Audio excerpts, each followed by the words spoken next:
You were taught that visibility earns trust, that honesty signals strength, that revealing your inner state makes you human, relatable, safe. This belief did not come from reality. It came from institutions that benefit when you are legible, predictable, and easy to position. Exposure is not neutral. It is a signal. And in every hierarchy, social, professional, intimate, signals are ranked, stored, and exploited. When you reveal weakness, you are not being brave. You are publishing a data point. You are telling the room where pressure works, where leverage fits, where resistance collapses.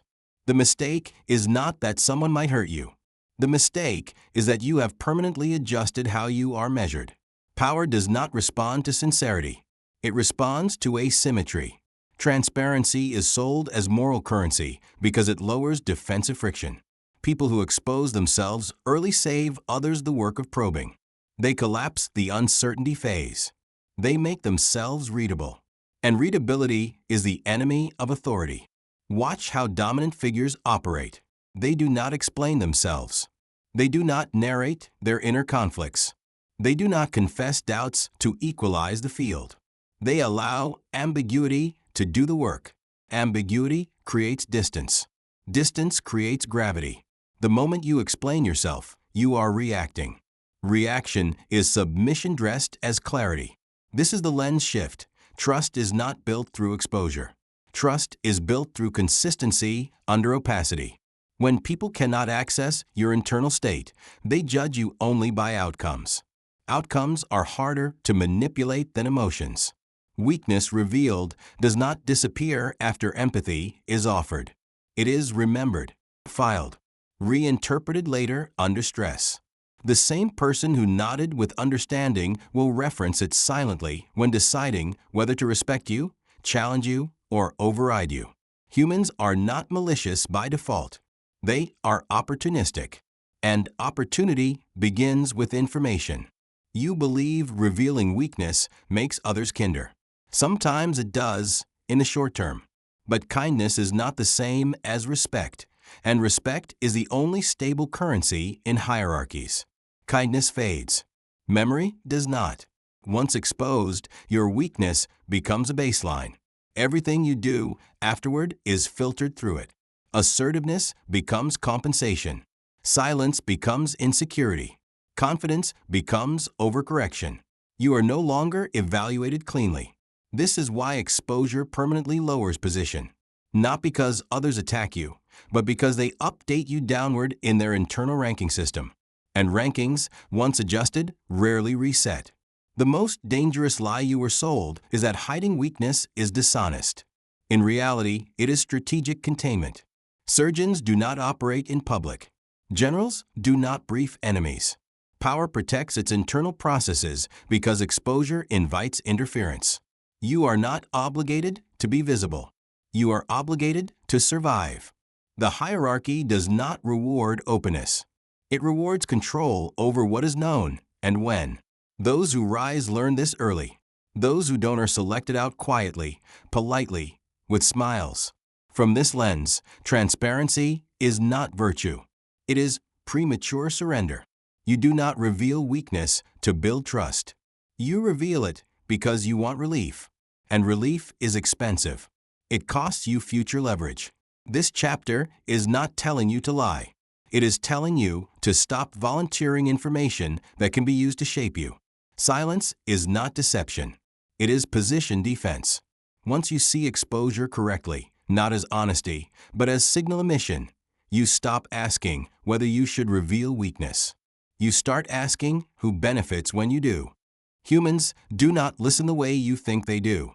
They do not hear words and forget them. They scan. They catalog. They store deviations from strength as reference points. This is not malice.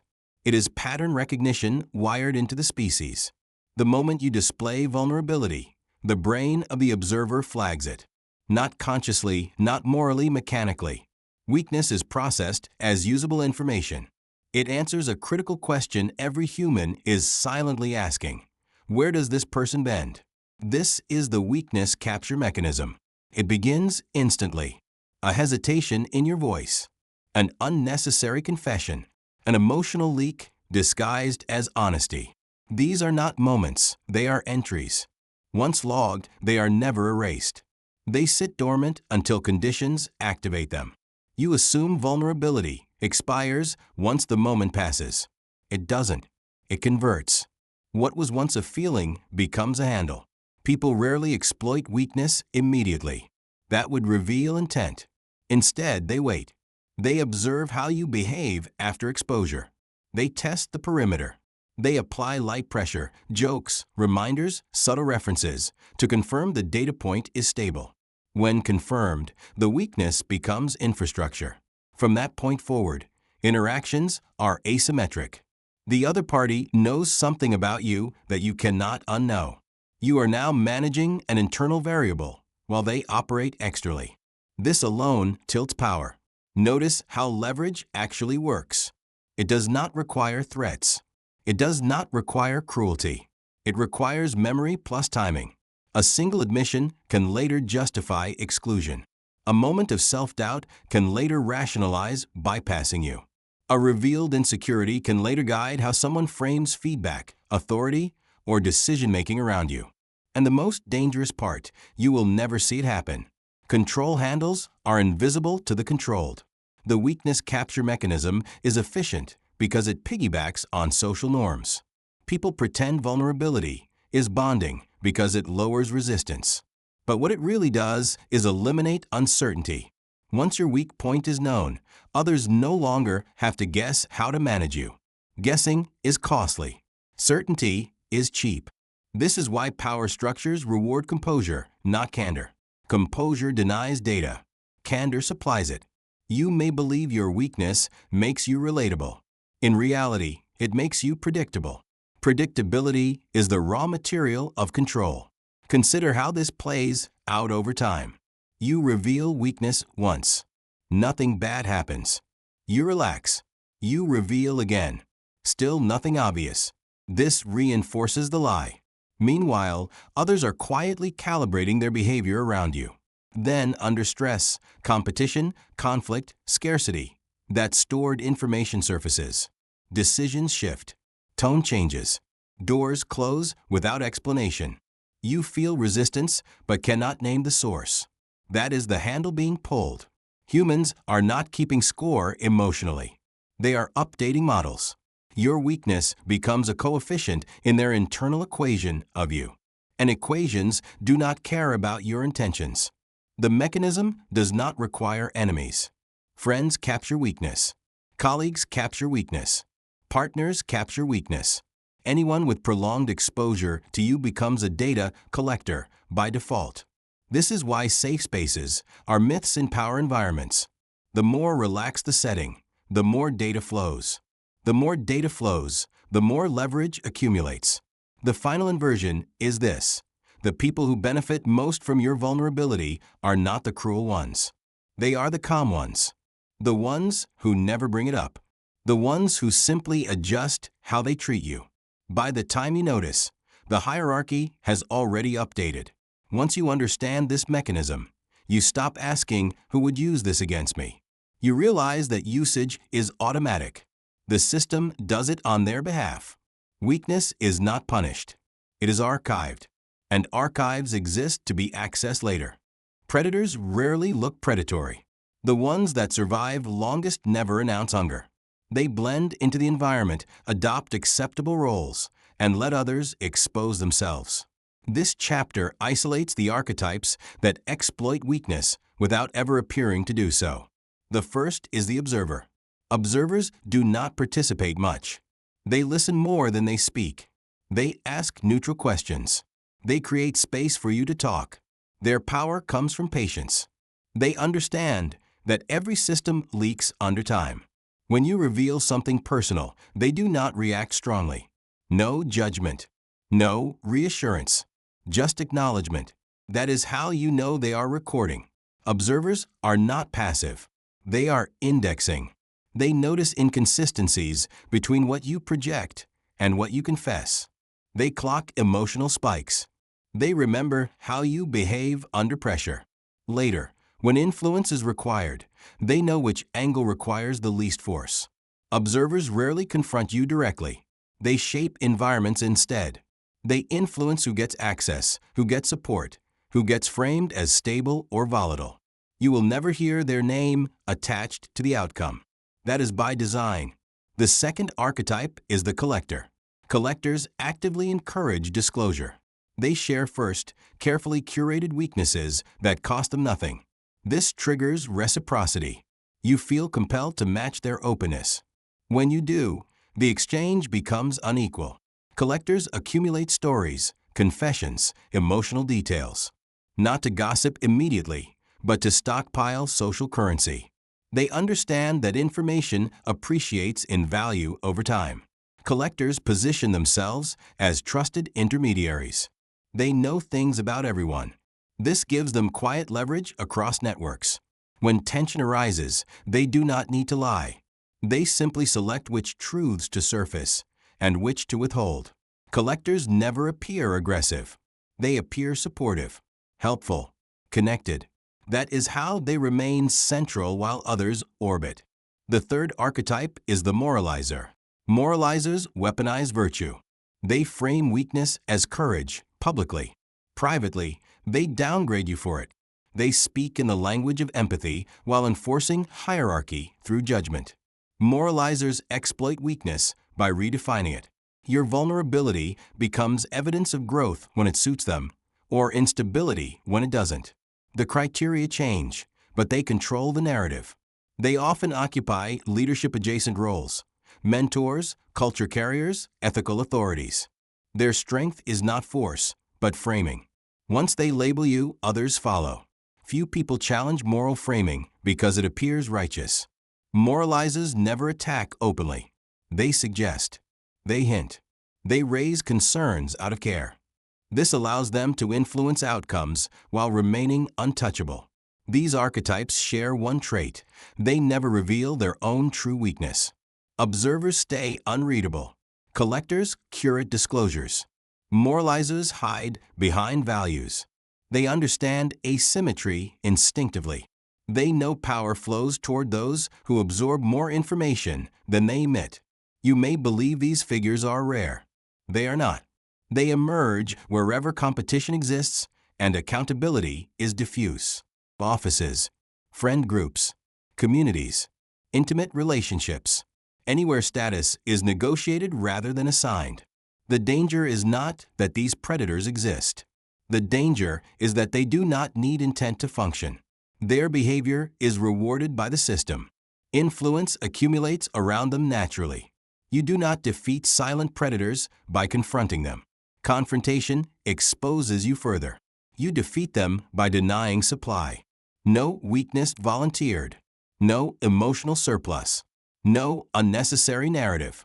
When information dries up, predators lose traction. Observers see nothing. Collectors gain nothing. Moralizers have nothing to frame. Silence is not withdrawal. It is strategic starvation. Once you recognize these archetypes, you stop personalizing outcomes.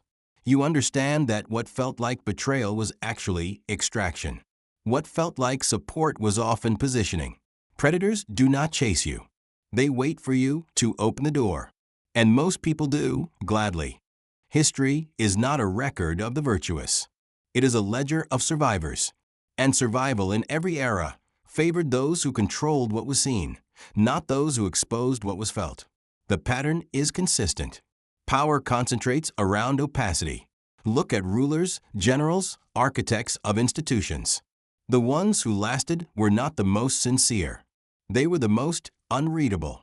Their inner conflicts were sealed. Their intentions were delayed. Their weaknesses were compartmentalized until death, or never revealed at all. Virtue is loud. Survival is quiet. Open figures are easy to rally behind, but easier to remove. Once motives are visible, they can be challenged. Once fears are known, they can be exploited. Once values are declared, they can be inverted against the person who holds them. History does not punish morality. It punishes exposed morality. Those who dominated understood a brutal truth. The moment your internal logic is visible, it stops being yours. Others begin calculating against it. They predict your reactions. They bait your principles. They trap you using your own self-image. Closed figures deny this access. They speak sparingly. They reveal selectively. They let others argue about what they believe while they continue operating. Ambiguity becomes armor. Silence becomes misdirection. This is not cruelty. It is evolutionary efficiency. Human nature is not wired to reward openness at the top. It is wired to reward stability. And stability comes from limiting variables. An exposed leader introduces emotional volatility into the system. A closed leader becomes a fixed point others must adapt to. That is why councils trusted unreadable kings more than passionate ones. Why generals respected commanders who did not explain losses. Why empires fell faster under rulers who sought approval than those who demanded distance. The closed are harder to overthrow because no one knows where to strike. Even revolutions prove this rule. The leaders who survive purges are never the loudest idealists. They are the ones who reveal nothing until outcomes are secured.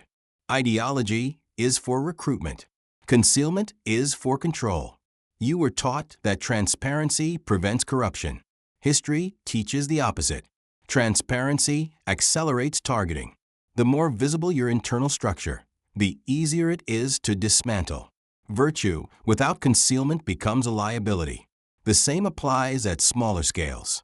In courts, in corporations, in social hierarchies. Those who advanced fastest were not the most honest about their doubts or desires.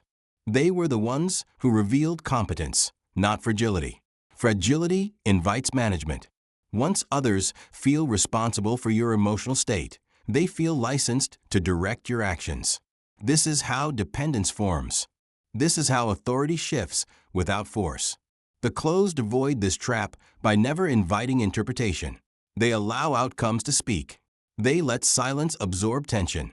They do not rush to clarify misunderstandings because misunderstandings keep others cautious. Caution is leverage. You may think this approach makes you cold. History calls it durable.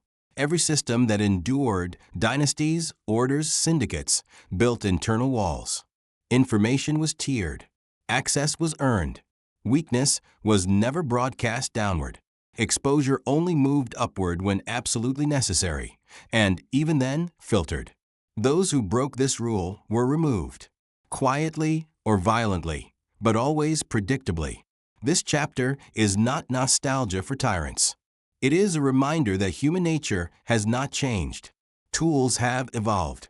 Incentives have not. People still probe for weakness.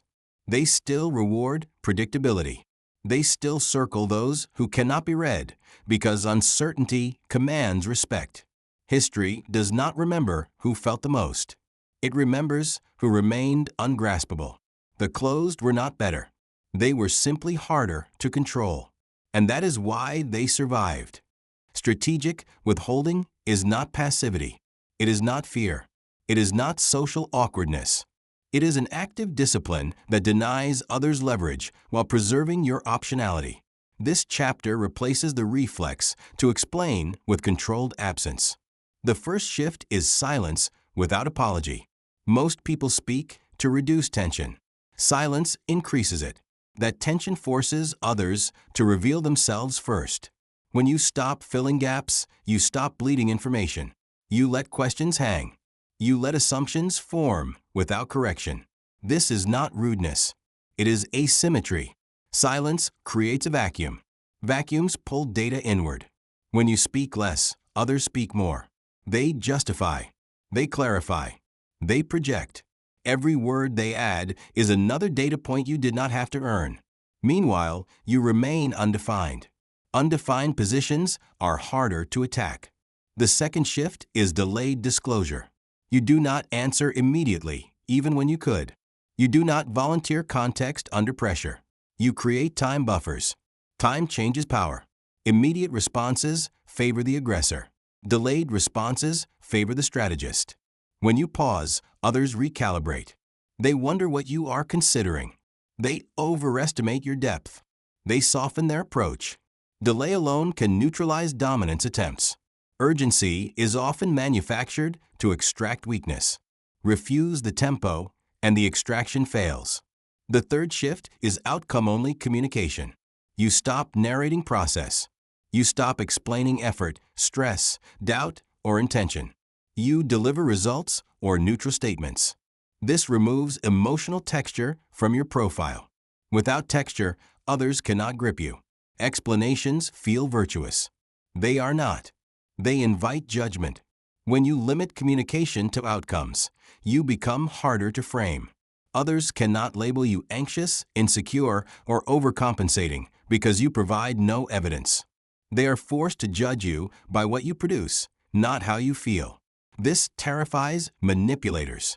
The fourth shift is selective visibility. You are not hidden everywhere. You choose where to be seen and where to vanish.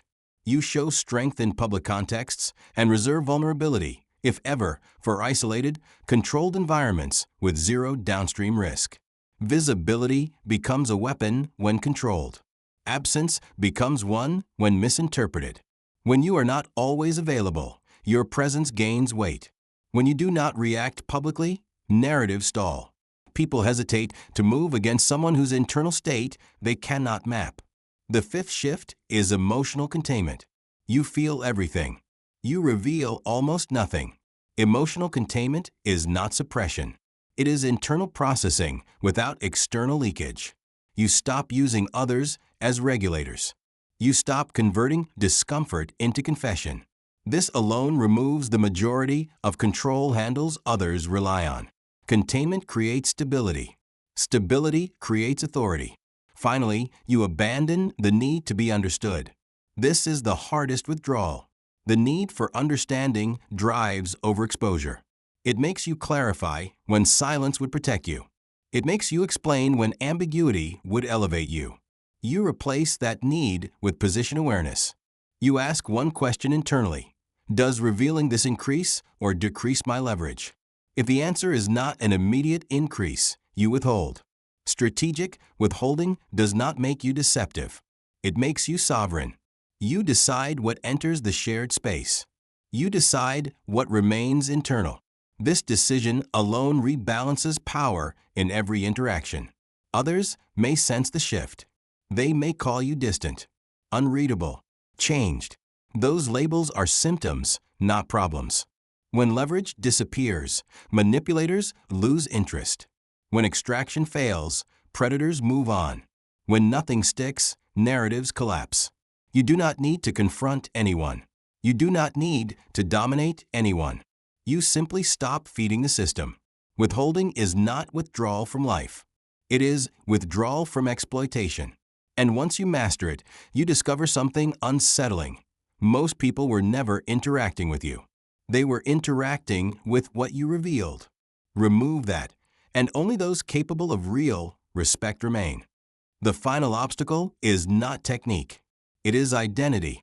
You can practice silence, delay responses, withhold information, and still lose power if your internal identity remains dependent on explanation and approval.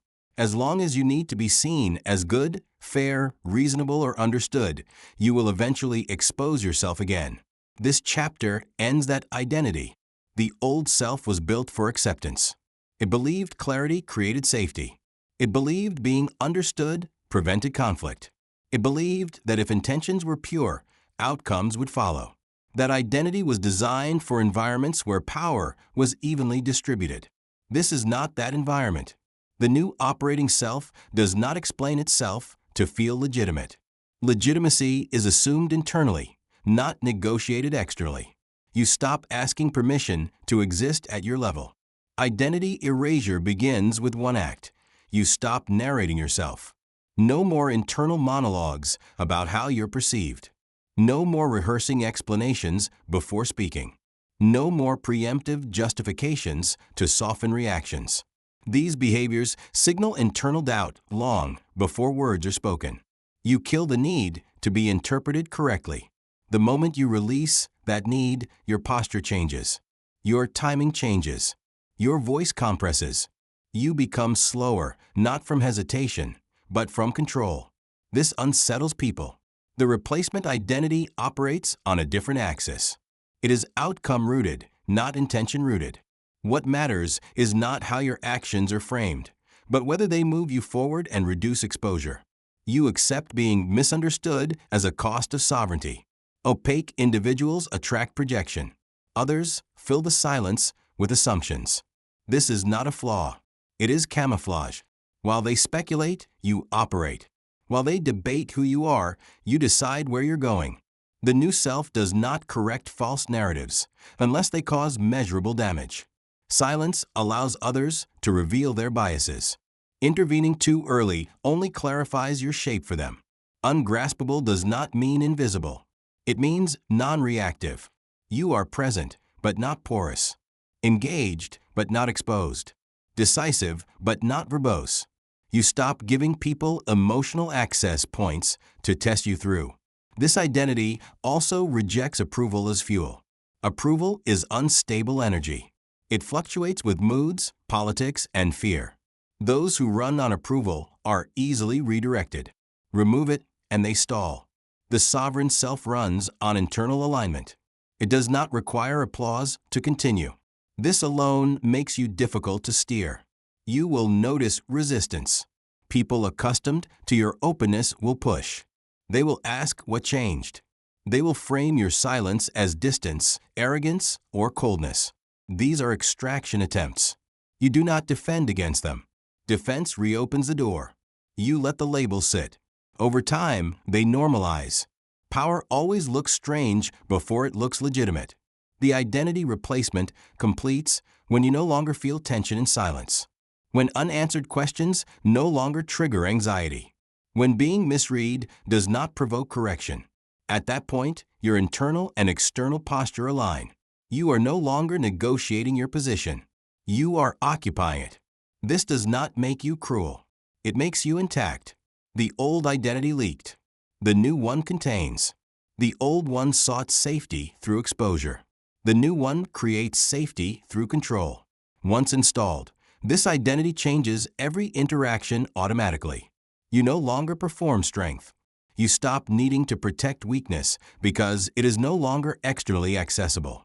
You become harder to predict, harder to manage, harder to move. Not because you dominate, but because there is nothing to grab. That is the replacement. What you do after this determines which side of the hierarchy you occupy. Most people will hear this framework and immediately dilute it. They will keep fragments, silence here, restraint there, while preserving the core addiction to approval. That is how they stay safe feeling while remaining exposed structurally. This chapter is the warning they will ignore. Once you withdraw emotional access, the world responds in one of two ways. Some people retreat. Others escalate. Escalation is not hostility, it is testing. When leverage disappears, systems probe harder to confirm it's truly gone. You will be watched more closely once you stop explaining. This is the cost of opacity. Attention increases before respect stabilizes. People try to provoke reactions. They manufacture urgency. They accuse you of changing. These are pressure tests designed to reopen the old identity. Fail once, and the system updates. You are still accessible. Hold, and the probing stops. Selection is not announced. It happens silently. Those who cannot extract from you drift away. Those who relied on your openness lose influence. Those who respect containment recalibrate upward. This is the moment where many retreat, not because the strategy failed, but because it worked too well. The warning is simple. Do not confuse isolation with failure. When you stop leaking, your circle shrinks before it sharpens. Noise disappears. Interactions become cleaner. Fewer people feel entitled to you. That absence is not loss. It is filtration.